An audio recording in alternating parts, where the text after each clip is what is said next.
Well, good morning. My name's Aaron Sauer, spelling A-A-R-O-N, last name Sauer, S-A-U-E-R, and I'm a senior air safety investigator with the National Transportation Safety Board. I'm based in Denver, Colorado. So first off, I do want to extend our condolences to the family, friends of those that were killed in the accident on Sunday. I want to extend our appreciation on behalf of the NTSB to many of the different law enforcement officials and folks that were out here assisting with rescue efforts and so forth, to include the Omaha Police Department, the Omaha Fire Department, the Nebraska State Patrol, the Omaha Airport Authority, and I also want to extend our appreciation to Oracle Aviation for allowing us to have this press briefing here at their facility, and all the efforts that their line folks and staff provided on Sunday as well. So as far as the accident is concerned, we were notified on Sunday morning, roughly about 10 a.m., that we had an accident involving a Bonanza P-35 aircraft. Registration number on the aircraft is November 263 Charlie Echo. We did have two individuals on board. We understand that the airplane was based at this airport. One individual was deceased in the aircraft. They did transport another individual to a hospital where that individual also had died. So at that point in time, I was notified, and then I began to make arrangements and working with the local authorities who were on scene, the fire department, and basically getting the scene secured for our purposes. We did have inspectors from the FAA out of Lincoln, Nebraska, come over right away and start working with the local law enforcement officials as far as gathering data and information related to the accident site itself. Due to the holiday weekend with some travel coordination issues, I was able to arrive in Omaha yesterday, and we will begin our on-scene phase of the investigation at this point. Just some preliminary information. The weather was reported as fairly good. We did have clear skies, winds were light, I believe about 7 knots, and we did have some high temperatures and humidity at the time. So we'll be looking at all of those factors from the environment as it related to the accident. We understand that the aircraft did depart runway 30. We're not sure of the destination at this point in time. There may have been another aircraft that was related to these folks that had departed prior to that. So at this point, what we're doing with local authorities is they were able to talk to some witnesses and see what information they have available. We also do have 2 surveillance video footage that captured portions of the takeoff, and the airplane did become airborne briefly. It did impact the right side of the runway where it cartwheeled and came to rest. There was a post-crash fire. So our responsibility, we did give authorization for the aircraft to be moved because relative to where it was on the runway, that it was kept the airport closed. So we did work with local officials to go ahead and expedite. Once they were satisfied with the documentation they could do, we have total station, there was aerial photography.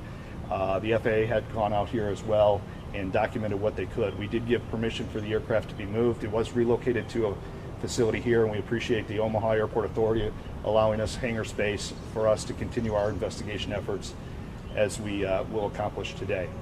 I do have a representative, in addition to the FAA, here from Continental Motors. They represent the engine manufacturer, so he is working as part of my team as well.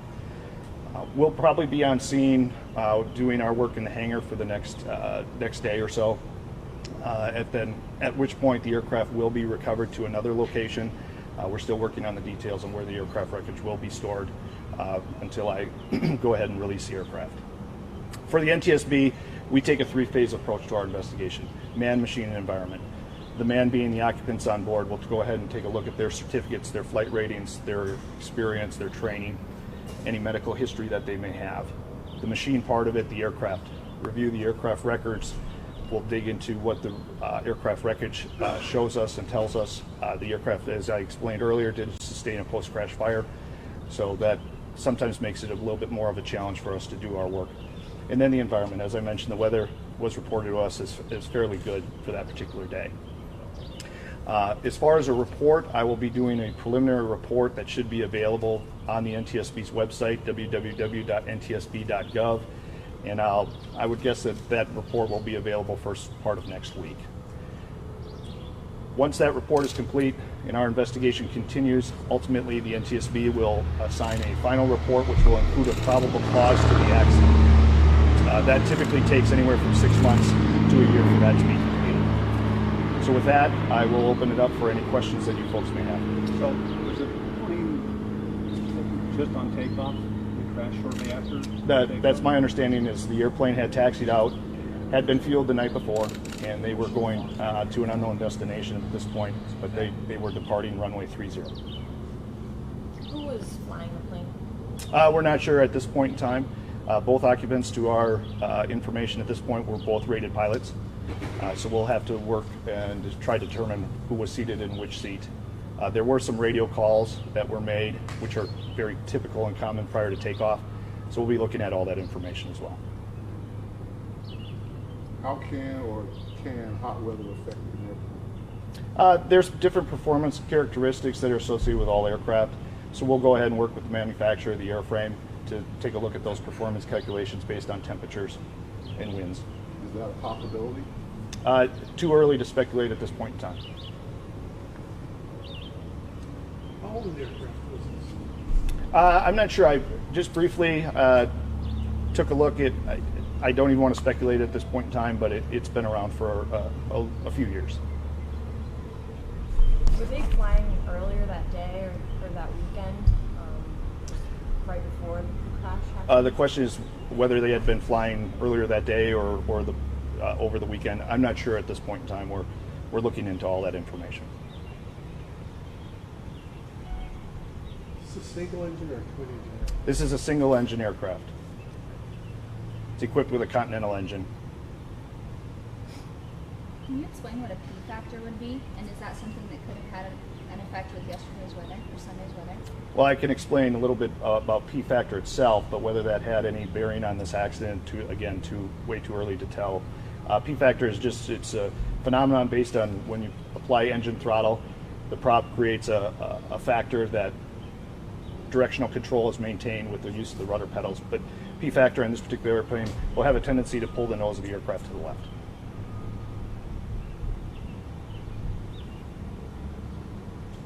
Anyone else? Which side of the runway did you say it crashed on? It crashed ultimately just off the right side of the runway, off the end of the right side of the runway. What damage was there to the plane? I'm sorry? What damage was there to the plane, or can you see where the impact was?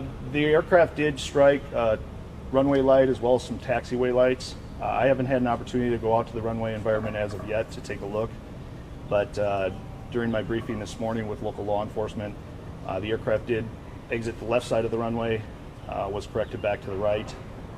So we'll take a look at how that flight track was in relation to the runway environment when I have an opportunity. Do these planes have a black box type of system that you can look at? Traditionally, no.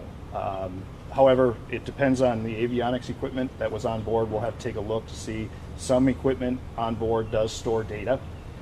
We do understand that there were some personal effects that were gathered as well, that maybe an iPad, a computer.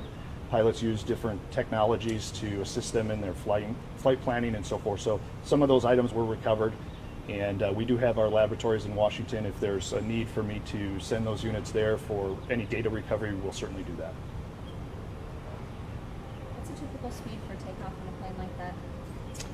I would hate to speculate on that. I'll have to take a look at the performance charts.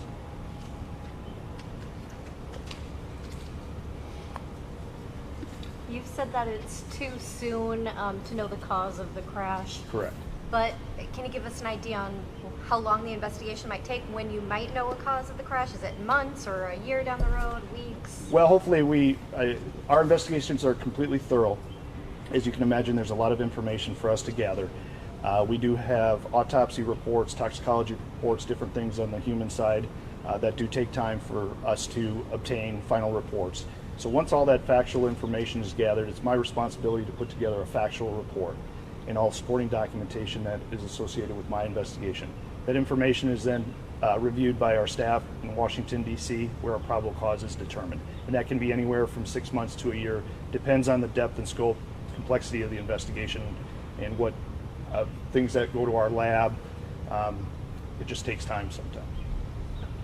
You mentioned there's a plane associated with this one that had taken off. Was it under the same ownership? We're not sure. We're still It's our understanding that this may have been a flight of two, but somebody had departed prior to them, and they were the second aircraft.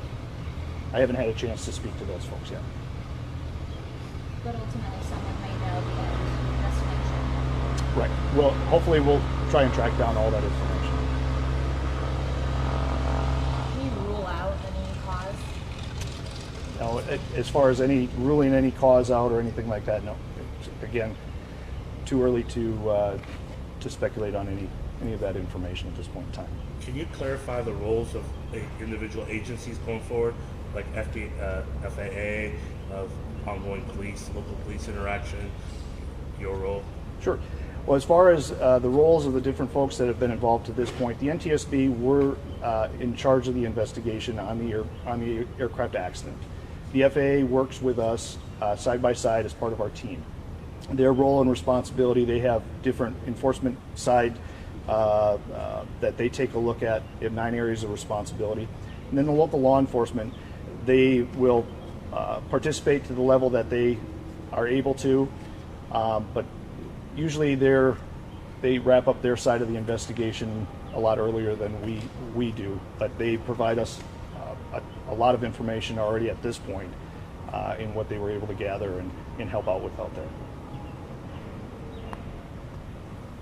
Have you had a chance yet to review any of the maintenance records on this aircraft? No, we're still tracking down where the maintenance records exist for the aircraft. You said both people were rated pilots. Correct. Do you have any idea how many hours they had? Not at this time.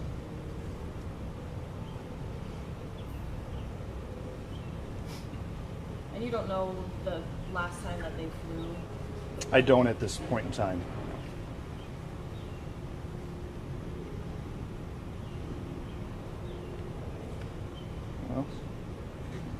Well, I thank you, and again, I appreciate everybody here at Oracle as well as local law enforcement for their efforts and doing what they could on Sunday morning for everybody.